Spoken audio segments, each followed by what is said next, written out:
Trinity, the positions held by Donald Weir, and again it's a great honour. Thanks very much, Claire, and thanks very much, Zana and Michael, for asking me to come along and share some of my thoughts about Denis Burkett, probably the most celebrated alumnus of Trinity Medical School in the 20th century. I can't think of anybody else who's more quoted or who's more published too. He's got 2 citation classics. We'll see one of them as we go through this particular talk. In what Deirdre was saying there about adolescence, again in this country we've been slow to take it on. We've now taken it on within the oncology community. The most recent cancer strategy published last year, I was happily involved in that, looking at adolescent young adults with cancer who have a totally different spectrum of cancers, and they should be treated differently, and now that's actually coming into play in this new cancer strategy. The other thing I would just mention as well, Luke is not here, but I live in Clontarf, and Schrödinger lived in Clontarf and Kincora. I live in Lawrence's Road, and what is not in the books is because De Valera was instrumental in taking this information out of An Garda Síochána's files in Clontarf Garda Station, was the time that Erwin Schrödinger was charged, or the Americanism busted, for exposing himself on a bus station or a bus shelter on the Malahide Road. So there's another one for you about our great Erwin Schrödinger. So in 1993, in January, Burkitt left his home in Beasley in Gloucestershire and made his way to Manchester for a connecting flight into London to go to Philadelphia to accept the Barr Award and Prize for his achievement in science. And this is part of the inscription that's on the award, which really summarises very, very nicely, as you can see, his career in cancer at least. Innovative, creative research under extremely difficult circumstances in a tropical developing region, which is Uganda at the time, leading to the establishment of a viral cancer linkage in the widespread childhood disease that we now know to be Burkitt lymphoma. Now, he didn't start off being a genius, Burkitt. He was schooled initially in Enniskillen, but after 2 years at Petora Royal School, his mum and dad took him out of there and sent him to Dean Close School in Cheltenham in England. And the reason for that was, coming home one day with a group of boys, there was a fracas and thrones were stoned, and Burkitt eventually lost his eye in Belfast City Children's Hospital. He was in hospital for 5 weeks. It didn't impair him. But he went to different schools, as I say, and then he enters Trinity in 1929. And this is his quote. He really didn't have a lot to say about himself. He didn't consider himself academic in any way. The other interesting thing was, as you can read, he had no intentions of studying medicine. A bit like me, I came to Trinity to study biochemistry, and I'm glad James Watson agrees that that is the primer for all medical studies now.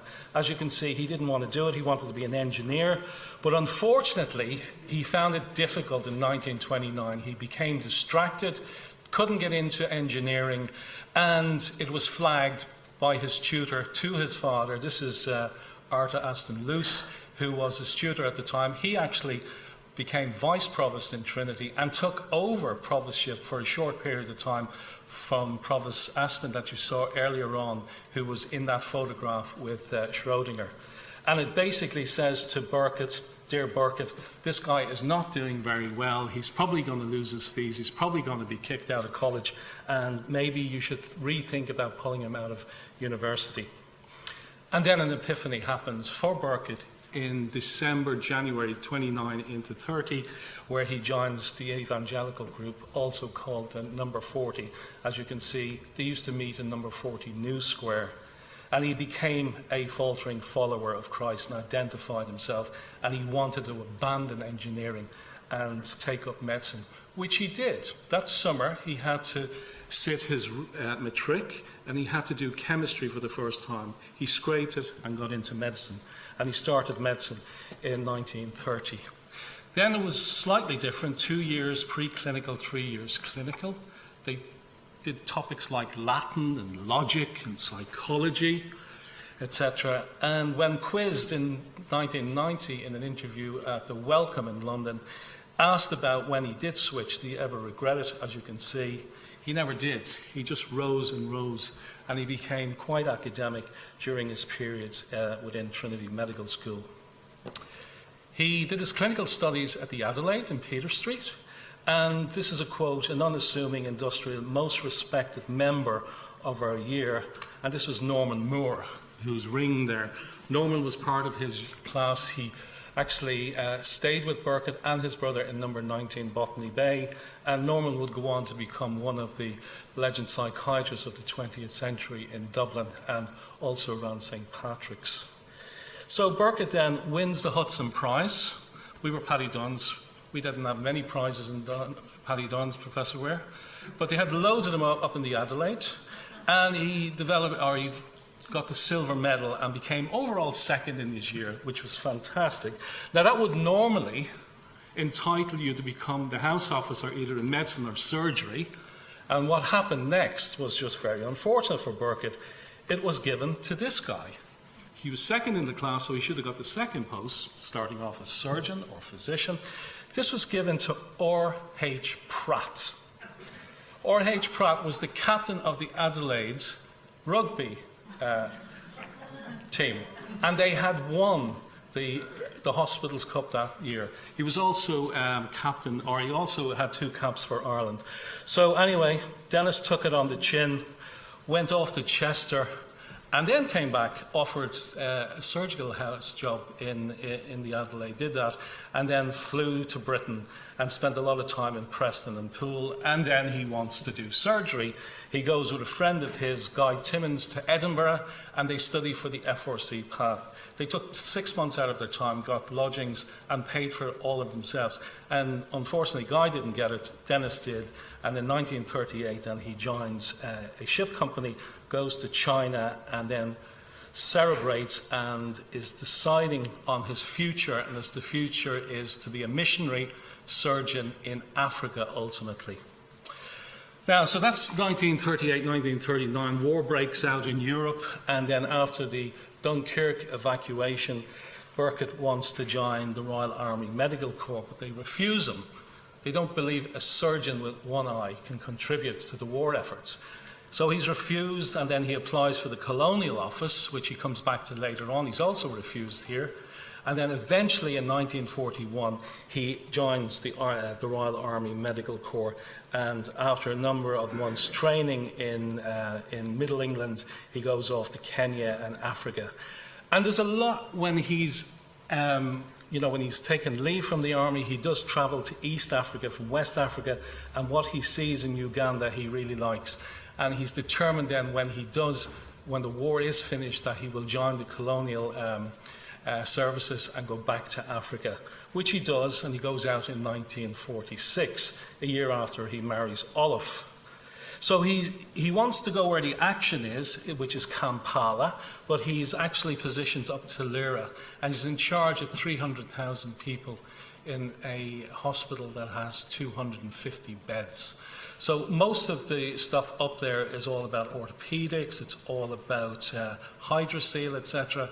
And indeed, Burkett publishes a paper, a single author publication in the Lancet, ultimately in 1951, on primary hydrocele. And essentially what he found out was that the incidence of primary hydrocele differed in this part of Uganda. Again, equating geographical distribution with disease incidence. After 18 months of that, then he comes down to Kampala, the Macquarie University Hospital, and there he works with this paediatrician called Hugh Trowell, who is another missionary doctor in Africa. And it was around 10 years later or so, Hugh asks him to see this particular child who he'd seen on rounds, who'd come into the hospital the previous night. And this child was unusual, and this is the actual photograph. Denis Burkett took black and white and colour photographs on all of his patients. He was meticulous in keeping notes. And as you can see here, there's a swelling in all 4 quadrants of the jaw. He couldn't work it out what this could be. He'd seen tumours of the jaw, but it was in 1 quadrant. Could it be infection? The child didn't fit an infection, and forgot about it until about 4 weeks later, when he was doing some work in a clinic on the northern part of Lake Victoria when he saw this other child.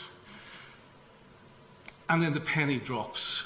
He felt that these were related. He took this particular child back to Mulago, and he made the quote, "A curiosity can occur once, but 2 cases indicated more than a curiosity." So what does he do? He goes back and he digs out all of the files of children with jaw tumours, and fortunately for him, most of these patients had been biopsies, so he had a histology, but also a lot of these children were taken to autopsy. And what he found was that these small round blue cell tumours were diagnosed as being neuroblastoma if the tumour was also sitting in the adrenal or in the kidney or in the back of the eye, was called a retinoblastoma, etc. But he felt that it wasn't as simple as that. Now, he did publish it as a sarcoma, as you can see, but 3 years later with Greg O'Connor, an Australian histopathologist, they realised that the origin of this particular cancer was lymphoid in origin, and hence Burkitt lymphoma. But this is the seminal observation. These seemingly different childhood tumours were all facets of a single, hitherto unrecognised tumour complex, which was exceedingly common in Uganda. This is the commonest cancer in children in sub-Saharan Africa. So, not just happy with that and leaving it there, he decided to invite people from the Sloan Kettering Institute in New York, in particular this chap here, Joe Bernal, who's one of the father of polychemotherapy for childhood leukemia. And he invited him across to Uganda, and he convinced Joe Bernal to give him methotrexate. And within 3 weeks of having that methotrexate, Denis Burkett was infusing these children with methotrexate and getting very good effects. As you can see, this is one of the children on your right. This is 4 weeks after commencing intravenous methotrexate, getting very good reports.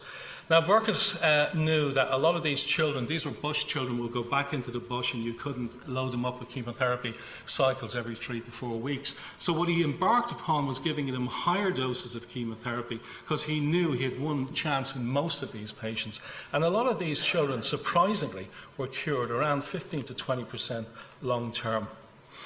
Again, with his thinking hat on, he started to realise when we went through the actual charts of these children, the 28 children I showed you, most of these children were in a less densely populated northeastern part of Uganda, and he felt the same thing about primary hydrocele. Could the geography be having an impact? So he had a visitation from an epidemiologist from Johannesburg, George Otel, and he showed him photographs, his collection of photographs of these children, and George said he'd never seen this in South Africa. So with that, he applied for a grant, £25 from the MRC, and sent out a questionnaire, as you can see, to over 1,000 hospitals around sub-Saharan Africa and South Africa. He had about a 30% return on that.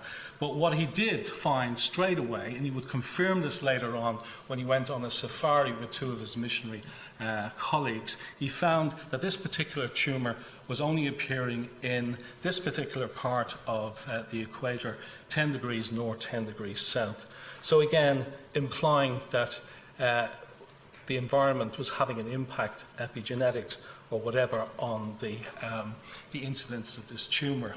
So on St. Patrick's Day 1961, he left. He came back to Ireland, deposited Olive and their 2 daughters in Northern Ireland to his mother and father, who were still alive at that stage, and he went to London to give 2 lectures on the commonest children's cancer in tropical Africa, a hitherto unrecognised syndrome.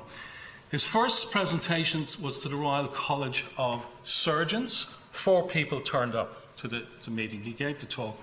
And then he was over at the Middlesex Medical School, just off Mortimer Street, and he gave this talk. Now, fortunately, these people were in the audience. This is Tony Epstein, Bert Ashong, and Yvonne Molly Barr. Epstein brought his two postgraduates along. Bert Ashong was a medical graduate in 1953 from UCD, and Molly Barr was a zoology graduate from Trinity in 1953. And what Epstein heard that day from Burkitt. And this is a quote taken from a conversation of Burkitt and Epstein, again at the welcome. He knew straight away, Epstein, because he was working on Rell's sarcoma virus in chickens, and he felt that this was a biological factor that was causing this tumour in these children, and asked Denis could he receive some samples, which Denis agreed to, and the histopathologist then, who came in from the UK, Denis Wright, he duly sent off samples as soon as these patients were being biopsied.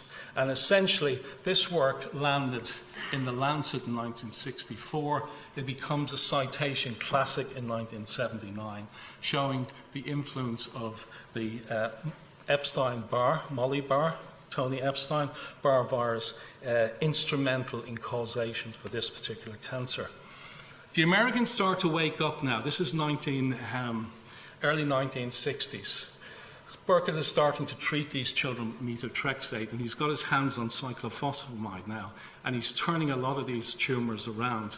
And the NCI, Gordon Zubrod, the guy with the specs here, he was head of the NCI chemotherapy program and was very keen in getting into Uganda to look at this, because this is one of the first solid tumours that was being shown to be turned around by chemotherapy alone. These tumours were disseminated, so Burkitt, being a surgeon, he knew quite well he couldn't turn these around by excising them. And Paul Carboni. So they felt that the right person to send out to Uganda was this guy, John Ziegler, here on your left. John Ziegler, again, was very much into a missionary vocation, and he leaves in 1965-66 to go out to Uganda. And Denis Burkett was retiring now from clinical activity and going more into the MRC work within Africa. This is John, and John sets up a number of clinical trials which were earth-shattering at the time, published in the Lancet and also in seminars in oncology, showing around a 50% long-term disease-free survival for these tumours. This is just 10 years to 15 years after Burkitt starts his seminal work at diagnosing the disease, causation of the disease, and initial treatment strategies in this particular disease. I had the privilege in 2011 with Dermot organising the centenary of Denis's birth. He was born in 1911 in February, and it coincided beautifully that year with the tricentenary of the Trinity Medical School. Now, there's a number of, you see, Dermot's a tall guy, but he's not as tall as Louis Stout there. You see Louis beside him, he's the NCI lymphoma guru on next generation sequencing. But John Ziegler is in here beside me in the front row, Tony Epstein. Epstein, when I sent out the invites to all the people who I felt were the biggest playmakers in Burkitt lymphoma, they all came back and said, yes, we will come, absolutely no problem. There's Charles there just behind Burkitt. I don't know, this guy here, he discovered MIC. That's John Ziegler, who took over from Burkitt. That's Ian McGrath, who published with John Ziegler. And this is Olive, his wife and his two daughters. They also came. Now, Olive is not here with us anymore. She died last year and was buried in the same grave as Denis in Beasley in Gloucestershire. She was 96 years of age. He was 82 when he died. So this was a fantastic event. I remember you had a viral illness during that particular week, if I remember correctly. But he did come with Mary Robinson and opened officially the meeting. So all of these people came to celebrate Denis's life and his achievements in paediatric cancer. This is just to show you the commonest cancer in children and adolescents is acute lymphoblastic leukemia, but within the lymphomas, as you can see in green here, Burkitt lymphoma is the commonest one in the West. It's the commonest cancer by far in sub-Saharan Africa, and we know a lot about the biology of this disease. The histopathologist, beautiful photographs of the starry sky appearance. The hematologists love the vacuolated lymphoblasts. And from a cytogenetic point of view, this is where you get the juxtaposition of the c-MYC proto-1 with one of the immunoglobulin loci, and you get overproduction of these particular cells. It's an incredibly aggressive tumour. It usually doubles in 24 hours, and it usually kills you within 2 to 3 months of it developing. So as you can see here, this is all hot. You can see the c-Myc oncogene is upregulated. It's very, very hot. And when all of these other genes are also overexpressed, proliferative genes. And when you look at it, compare it to other B-cell non-Hodgkin lymphomas, it's really, really a melting type of tumor that is amenable to a quick hit in terms of chemotherapy. Now, so where are we today in Burkitt lymphoma? We've done rather well, as you can see over here, for stage 1, stage 2 disease. The overall outcome is excellent. It's around 90 to 95%. But if you look at stage C or R4 here within the German classifications, it's not that great. It's around 80%, 70 to 80 to 90%, depending on what protocol you're using.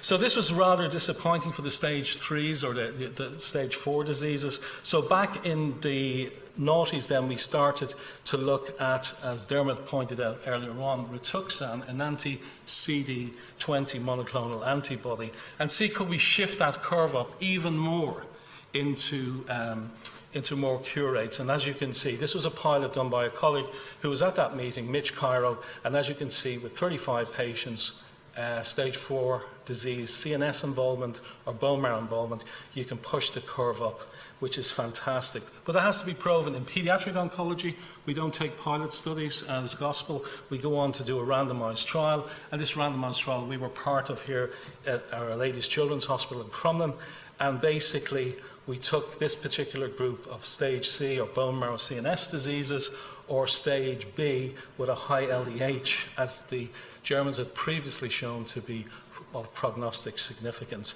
And as you can see, this was published about a year and a half ago in the New England Journal of Medicine, showing that the addition of immunotherapy to chemotherapy, we're getting cure rates in the mid-90s now. So this is the focus now of bringing this forward. It's all about, as Dermot was saying, it's all about precision. It's about guiding your treatment to hit the target and not to hit everything else. And Burkitt was great at quotes, and I think this is a beautiful quote in terms of precision medicine. This is what we've been doing, giving polychemotherapy, high doses, and as we heard from Deirdre earlier on, adolescents are particularly susceptible, especially to cardiomyopathy if you use lots of anthracycline, and we use lots of anthracycline, lots of steroids, they get bone disease, lots of cyclophosphamide, they become sterile, etc. So the bottom line is here, some of these should teach us how to shut off the tap and stop the sink from overflowing. Beautiful quote for precision medicine. And indeed, this is the case. Our next phase of studies are looking at, can we detect this disease much earlier? We heard about single-cell next-generation sequencing today. We'll be able to pick these cells out much, much earlier, especially post-induction therapy. And then there is a group of patients here who don't need all of that stuff, especially the stage 1, stage 2, and especially in the adolescents. This is a study that's up and running at the moment, and we're part of the Reboot Ably study. And then understanding the molecular, understanding the genomics, understanding the somatic genome defects in these patients is so important if we are to actually target this in a more precise way. And again, the second generation antibodies that we're using, blinatumomab is one of them, which is a BiTE, and also the ibrutinib or BKI. So we're going to combine these antibodies that have less of side effects or toxicities with chemotherapy.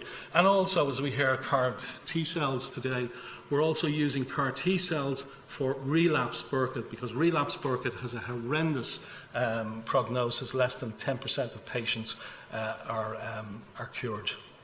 So here he is, Burkitt again. This is outside of number 19 Botany Bay with his beloved Olive, and this was in 1992. And he came back to launch Davis Coakley's book on Irish Masters in Medicine. And I think Peter Gattenby was one of the coordinators of that particular one. But he also always felt that he was a missionary surgeon first. And this is a beautiful quote that he gave that day, that whatever you give to God in teaspoonfuls, he always returns in shovelfuls, making the point that the discovery of Burkitt lymphoma was merely an event in a journey that had started earlier. So I'll leave you with one of our greatest alumni from Trinity in the 20th century, Denis Burkitt. This is him in 1933, the year Hitler comes to power in Front Square, getting his BA. He becomes a physician in 1935. And this is him here, leaving Uganda in 1965. Thanks for your attention.